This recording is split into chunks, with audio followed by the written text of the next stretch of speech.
මෙවර PSL තරගාවලියේ එලිමිනේටර් තරගවටේ තරගයක් ඊයේ රාත්‍රියේදී පැවැත්වුණා. ඉතින් ප්‍රධාන වශයෙන්ම මුළු තරගාවලියේ 32 වන තරගයේ වශයෙන් පැවති මෙම තරගයේ පැවැත්වුවේ කරච්චි කිංස් කණ්ඩායම සහ ලාහෝර් කැලැන්ඩර් කණ්ඩායම අතරයි.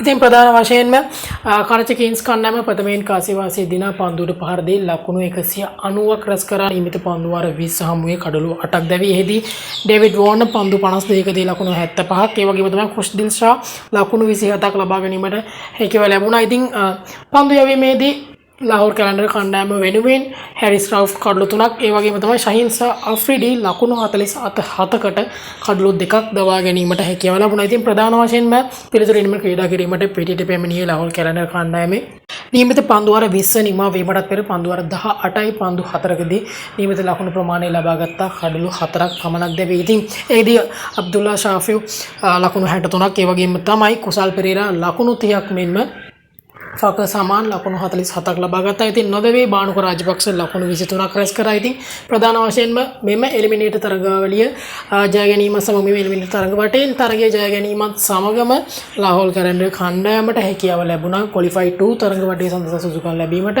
ඉතින් දිනෙන් දින වෙනස් වන ක්‍රිකට් ලෝකයේ නවතම තොරතුරු අවස්ථම් සඳහා අපගේ නිල YouTube channel එක subscribe කරලා තියාගන්න.